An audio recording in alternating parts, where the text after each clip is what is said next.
नमस्कार, times of Swaraj में आप सबों का स्वागत है और मैं हूं संतोष सिंह। और आज हम टाइम्स ऑफ स्वराज में बात बीपीएससी की परीक्षा रद्द करने को लेकर जो छात्र का आंदोलन चल रहा है, उस आंदोलन के समर्थन में एनएसयूआई के राष्ट्रीय अध्यक्ष आज गर्दनीबाग धरना स्थल पर 2 घंटे का मौन व्रत रखा है और आंदोलन के समर्थन में अपील भी किया है और नीतीश सरकार को कटघरे में भी खड़े करने की कोशिश की है। लेकिन बड़ी बात यह है कि जिस तरीके से इस आंदोलन को सरकार नजरअंदाज कर रही है और अब विपक्ष इस आंदोलन को राष्ट्रीय फलक पर पहुंचाने की कोशिश कर रहा है, ऐसे में आने वाले दिनों में ये जो गर्दनीबाग धरना स्थल है का स्वरूप बदलता हुआ आपको दिख जाए तो कोई बड़ी बात नहीं होगी, क्योंकि कहीं न कहीं एनएसयूआई के अध्यक्ष ने इस पूरे आंदोलन को छात्र आंदोलन के रूप में देखते हुए कहा है कि इसमें कोई राजनीतिक बयानबाजी नहीं होनी चाहिए, किसी भी राजनीतिक दल का झंडा नहीं होना चाहिए, कोई भी राजनीतिक दल के लोग आए तो सिर्फ छात्र की बात करें। उन्होंने बड़ी बात कही है कि राजनीति नहीं हो, है ना, राजनीति का यहाँ जगह बने, मतलब साफ है। इशारे में प्रशांत किशोर पर उन्होंने तल्खी टिप्पणी की है।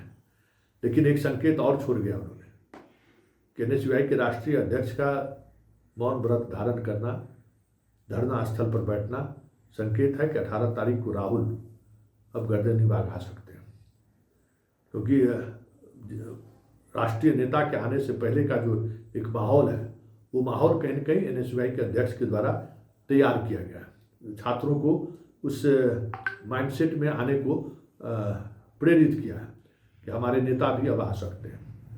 अब देखना दिलचस्प होगा कि राहुल के समर्थन में आने के बाद नीतीश पर कितना दबाव पड़ता है, क्योंकि ये चीज़ें बढ़ेंगी और ये आंदोलन अब सिर्फ पटना के गर्दनीबाग तक सीमित नहीं रहेगा। अब इस आंदोलन के समर्थन में देश स्तर पर आंदोलन की तैयारी शुरू हो गई है कि बिहार के इस आंदोलन को मरने नहीं देना है।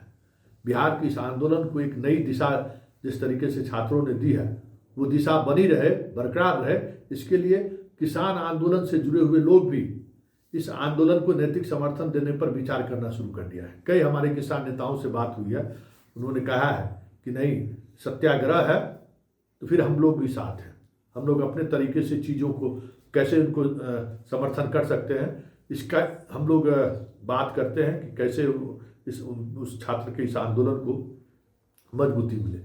मतलब आज हमने दिखाया था कि जो कवि लोग हैं उनके इसमें भी अब ये बातें आने लगी हैं, कविता पाठ में भी अब बातें आने लगी है, पॉलिटिकल पार्टी भी अब आगे बढ़ने लगे हैं। तो ये एनएसयूआई का राष्ट्रीय अध्यक्ष का पटना आना और धरना पर बैठना अपने आप में संकेत है कि अब धीरे धीरे कांग्रेस बिहार में एक अलग तरीके की राजनीति के मूड में भी बढ़ते हुए दिख रहा है। लेकिन सिर्फ एनएसयूआई के अध्यक्ष नहीं, कन्हैया को भी आना चाहिए और हमें लगता है कि कन्हैया के आने से चीज़ें बदलेंगी, सरकार पर दबाव बढ़ेगा और कन्हैया को भी अब उस राजनीति से ऊपर उठना चाहिए कि बिहार में कभी नीतीश का चेहरा तो कभी लालू का चेहरा देखने की जरूरत नहीं है। उनका खुद अपने की जो राजनीति है उस राजनीति के चेहरे को भी देखना चाहिए और बिहार के बगैर वो कहीं राजनीति में फिट भी नहीं बैठ सकते हैं। बिहार उनको पकड़ना ही होगा और ये सबसे अच्छा मौका है जिसके सहारे वो नीतीश सरकार पर सीधे सीधे हमला बोल सकते हैं। अब देखना ये होगा कि राहुल कितनी अनुमति देते हैं अपने पार्टी कार्यकर्ताओं के रूप में कन्हैया को। लेकिन इससे पहले हमारे तमाम एनएसयूआई के साथी और भी छात्र संगठन इस आंदोलन से जुड़े हुए थे और कहीं ना कहीं मैं आपको एक बात बोलना चाहता हूँ स्पष्ट कि ये खाली एक राज्य, एक पेपर और एक भर्ती की समस्या नहीं है। कुछ सालों से केंद्र सरकार का और राज्य सरकारों का, ये कई सारे राज्य सरकारों को मैं बोल रहा हूँ और केंद्र सरकार का कॉमन पैटर्न बन गया है। या तो भर्ती निकलेगी नहीं, आप देश में बेरोजगारी देख रहे हैं, और भर्ती निकलेगी तो भर्ती में जो धांधली सामने आएगी। आप लोगों ने नीट का एग्ज़ाम भी देखा, तमाम एग्ज़ाम देखे कि या तो भर्ती निकलेगी नहीं, निकलेगी तो उसमें धांधली सामने आ जाएगी। पहले छात्रों को डर लगता था रिजल्ट आने से पहले, रिजल्ट आएगा, क्या रैंक रहेगी, क्या रहेगी। आज छात्रों को डर लगता है जिस दिन एग्ज़ाम होता है कि पता लगे छात्रों ने सालों साल मेहनत करके वो एग्ज़ाम देने का प्रयास करा और एग्ज़ाम से एक दिन पहले, 2 दिन पहले वो एग्ज़ाम कैंसिल ना हो जाए, और अगर कैंसिल नहीं होगा तो एग्ज़ाम के बाद पता लगता है वो खुलेआम पेपर टेलीग्राम पर, व्हाट्सएप पर, फेसबुक पर, ट्विटर पर खुलेआम बेचा जाता है, वो धांधली पाई जाती है। अब और छात्र संगठनों से भी मेरी बातचीत हुई है, आज मैं यहाँ छात्रों से भी मिला हूँ। अभी आगाज़ पटना से लेकर हम पूरे देश भर में लेकर जाएंगे, और हो सकता है कि पटना के अंदर तो चुनावी समय है तो ज़्यादा कुछ सियासत करने लग गए हैं लोग, लेकिन ये आंदोलन अब रुकेगा नहीं, और ये सियासत से दूर एक आंदोलन है। पूरे देश भर में बोला जाता है कि सबसे युवा देश भारत देश है। सुप्रीम कोर्ट, तमाम न्यायपालिका, तमाम सरकारें ये तो तय कर देती हैं कि हम क्या पहनेंगे, क्या खाएंगे, लेकिन जब छात्रों की बात आती है, उनकी नौकरी की बात आती है, उनके पेपर लीक की समस्या की बात आती है, तो किनारा कर देती हैं और मुंह फेर लेती हैं।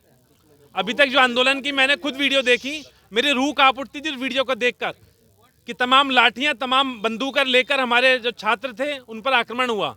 अभी तक तो इस प्रदेश के मुख्यमंत्री को और देश के गृह मंत्री को पटना आ जाना चाहिए था और देश भर के छात्रों से माफ़ी मांगनी चाहिए थी। और ये खाली पटना के छात्र नहीं है, वो खाली पटना के छात्र नहीं है। आज मुझे कल मुझे जब परसों निमंत्रण मिला कि हम एक छात्र पंचायत का भी यहाँ पे आगाज़ हुआ है, तो मैंने निर्णय लिया कि सबसे पहले मैं छात्र पंचायत को जाके समर्थन दूंगा और देश भर के छात्रों से भी अपील करूंगा कि अब हमें खड़ा होना पड़ेगा, और गांधीवादी तरीके से। मैंने भी आज ये निर्णय लिया है कि यहाँ मैं 1.5-2 घंटे का मौन व्रत रखूंगा, और ये मौन देश के छात्रों को समर्पित है, पटना के, बिहार के छात्रों को समर्पित है, कि जब तक अब हमारे छात्रों की आवाज़ नहीं सुनी जाएगी।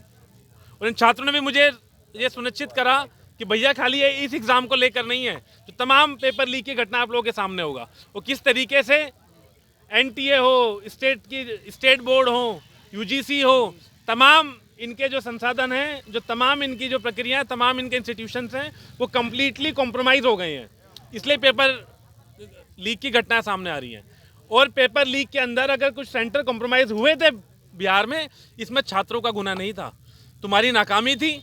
और कहीं ना कहीं ये जो यहाँ के शिक्षा मंत्री हैं अशोक चौधरी, और ये मैं मानता हूँ कि कहीं ना कहीं सुनील कुमार जो शिक्षा मंत्री हैं, और ख़ास तौर पर जो यहाँ के प्रदेश के मुख्यमंत्री हैं, वो खुद कहीं ना कहीं छात्र आंदोलन से निकले मुख्यमंत्री हैं, खुद छात्र रहे हैं, तो उनको तो दर्द और डबल समझना चाहिए था।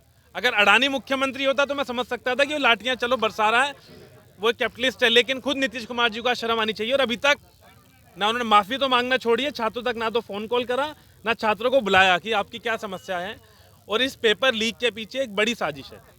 और कहीं ना कहीं ये भी देखा जाता है कि गुजरात के साथ साथ अभी तक गुजरात एक सेंटर बना हुआ था कि पेपर लीक के तमाम तार गुजरात से जुड़े थे, लेकिन अब इस दूसरे नंबर पर कहीं ना कहीं बिहार इस साजिश में शामिल हो गया कि बिहार के कुछ सेंटर्स और कुछ पेपर लीक के माफिया बिहार से नेक्सस चला रहे हैं। मैं नाम नहीं ले चाहूँगा, आपको पता है पहले बार बार किसका नाम आया।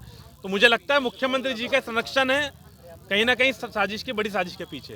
तो इसके बाद मैं अपना मौन व्रत रखूँगा। मेरी छात्रों से बात हुई है, इनके साथ और समय गुजारूंगा, अपना एक मौन व्रत रखूँगा। और ये मौन देश के तमाम उन छात्रों के लिए है जिनके साथ बार बार ये सरकार आक्रमण कर रही है।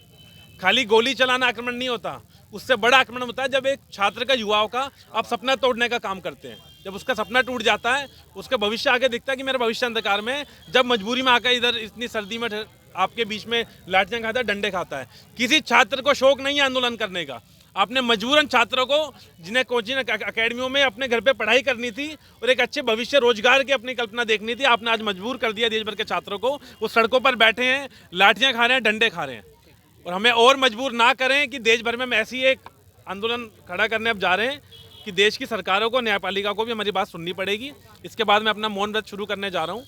बहुत बहुत धन्यवाद।